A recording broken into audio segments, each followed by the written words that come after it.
of current Orissa. That means there was a style of music during Bharata Muni's time, which is 2nd to 4th, 6th century BC, before Christ. That means, more than, let's say this is 2000 and more than 2300, 2400 years ago, there was a musical style in Orissa which was Mudra Magati. Can you think about it? So how old is our Odissi music? How old is our Odissi? It finds a mention in Bharata Muni's Natya Shastra. So what is classical music? Classical music is something which should have, it should have an ancient heritage kind of thing. It should be very old. It should have its own shastras. It should have its own ragas, raginis. It should have its own talas as in beats. It should have also it should be a continuous tradition. So what I will take you through in the next 10 minutes is I will take you through the tradition of Odissi music over the period of time starting from Bharata Muni's Natya Shastra. Okay, so that is from 2nd to 6th century BC, and now we come to another very significant thing, which is the time of Mahamekho Mahano or even Kharavela. Kharavela belonged to 2nd century BC. He was the ruler of Orissa. And what we know today, the Khandagiri Udayagiri kings are credited to Kharavela. He was a great king. At that time, we believe that Orissa's and geographical boundary of Orissa was from Ganga to Godavari. Think of that. And Kharavela ruled over that Orissa, which was spread from Ganga to Godavari, and in Khandagiri and Udayagiri, which is credited to Kharavela, we have Natya Mandapas. We have Natya Mandapas and Ranga Mancha. These are stone edicts. What is a Natya Mandapa? Natya Mandapa is a place, it's kind of a stage where we perform Natya. What is Natya? Natya is all this: music, dance and percussion instruments. And we have Ranga Mancha. Ranga Mancha, what is Ranga Mancha? It's a place where artists perform. So that is 2nd century BC. Even in our Jagannath temple, we have also, Jagannath temple also has a Natya Mandapa where Devadashis used to perform. Right? So, you see, it's a continuous tradition. So, taking from there, we have even our Lingaraja temple. Lingaraja temple, we have a Natya Mandapa which was added. It is believed that it was added much after the temple was constructed, but it also has a Natya Mandapa. That means Odisha has some kind of very rich musical tradition. It had the patronage of the great kings, and it was so popular. It was so well preserved and it had the king's patronage. Now, no art form can flourish without the patronage, right? So that the artist will only can come up with patronage. So king's patronage provided that kind of patronage. Then I will come to the 5th and 7th century AD, coming to the after Christ time. We have Matanga Rishi's Brihad Desi, which is one of the very important texts regarded in both in Carnatic as well as Hindustani styles of music. And that Brihad Desi by Matanga Rishi also talks about Udra Sangita Paddhati. Udra Sangita Paddhati. Udra is the, as I have already told you, is the old name of Orissa. Present day Utkal. We have so many other things. So 5th century. So this is a continuum. Then I will take you to the diamond triangle, Ratnagiri, Lalkagiri and Udayagiri, near the present Jajpur, where we have the Buddhist monuments.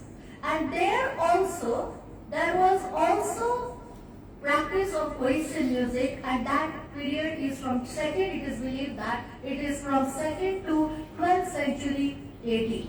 And during that period, it was the influence of Buddhists in the Odisha period. We have Charjagiti. Charjagitis are written by Buddhist monks under the Buddhist influence.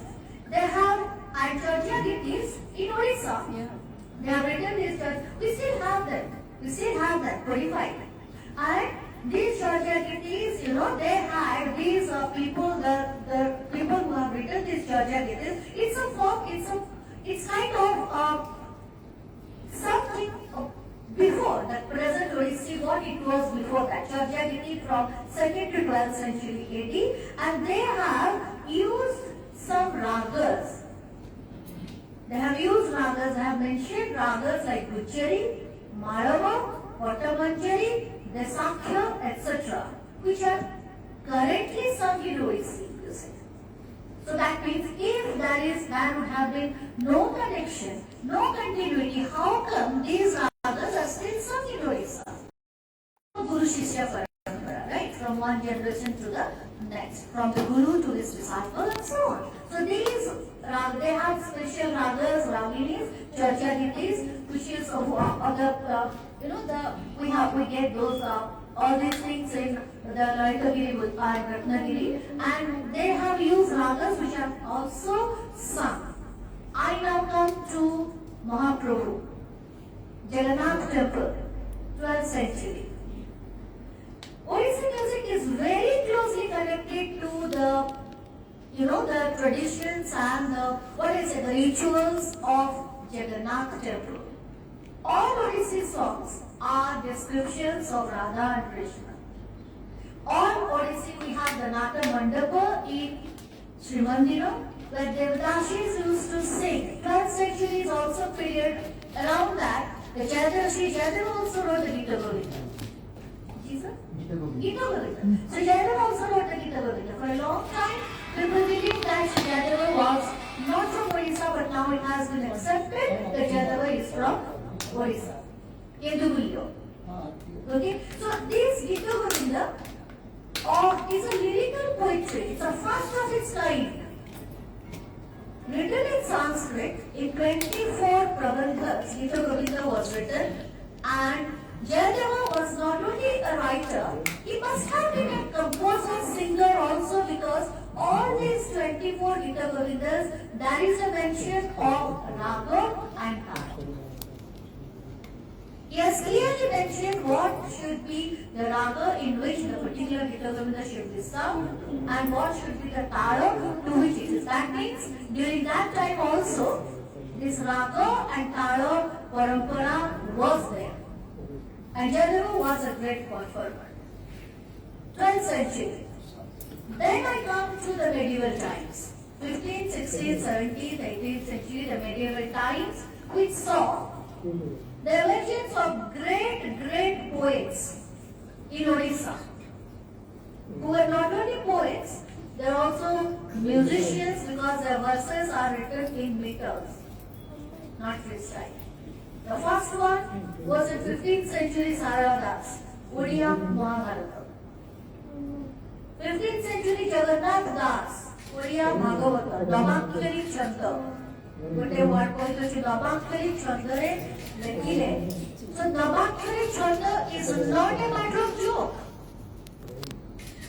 So that means there was a rich musical tradition. 15th century.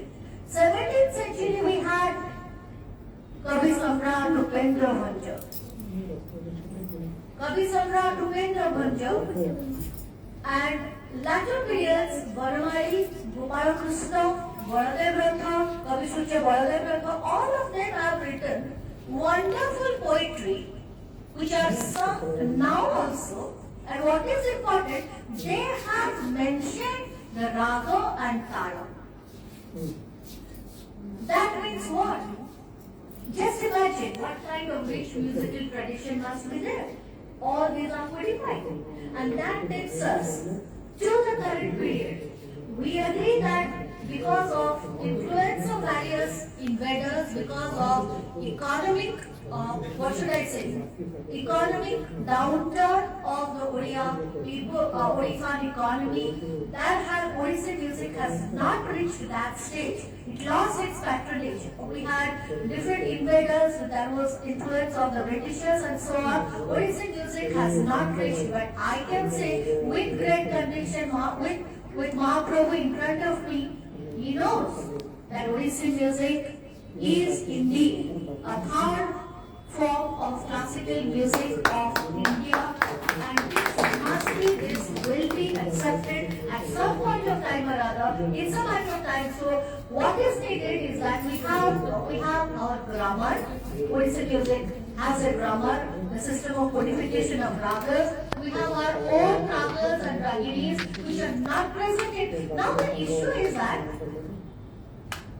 a very young musician is here, so happy to have you. So the thing is that सुर किसी के नहीं होता है, साथ ही सुर होता है ना भैया, साथ ही सुर होता है, ना आपके लिए ना मेरे, ये सबके हैं. What is a raga? Raga is a particular combination of notes which is created. So the same ragas are found in Odissi music, there are sung in Carnatic music, there are sung in also Hindustani music. So we have our core ragas which are not present elsewhere. We have a tara system which is a rhythmic patterns which are not present anywhere. We have a system of codification of ragas which is called the Mera Paddhati, which is typical to ours. We have our text, we have our typical. What is more important is that we have a typical rendition style. What differentiates one style of music from another is the gamakas. Gamaka is how you pick up the notes, right? So I will not be. Manu is an exponent of Carnatic music. There are specific gamakas which are present in Odissi music, not present anywhere else. I will give you an example of two. One is what we call as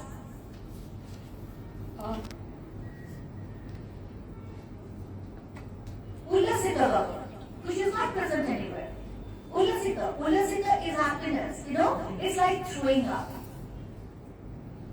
Typical Odia song. This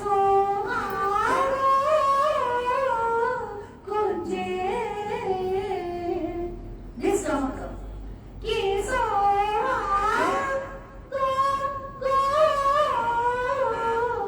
This is Gamaka. This is not there in Hindustani. They can adapt because they are all performing arts. They can adapt. We can use their gamakas, they can use ours. But this is typical of Odissi. And this one. This gamaka is Andharika Gamaka. Present in all Odissi songs. Sarvajyoti level.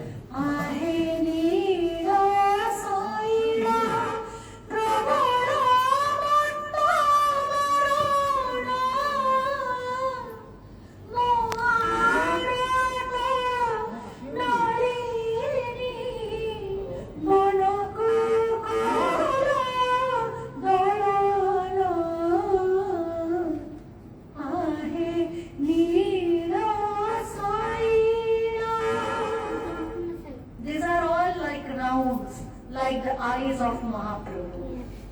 These are goal.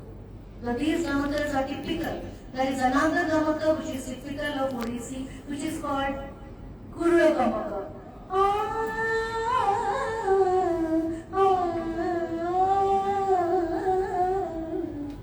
These are typical Odissi gamakas which differentiates one style of music, one style of rendition. Suro saath hi hai.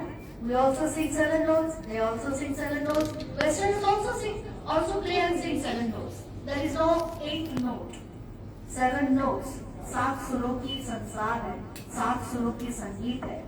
What is different is rendition style. I'll stop here and I'll take questions or any clarification like what you have taken. Sorry ma'am, I have taken a little more time. Thank you.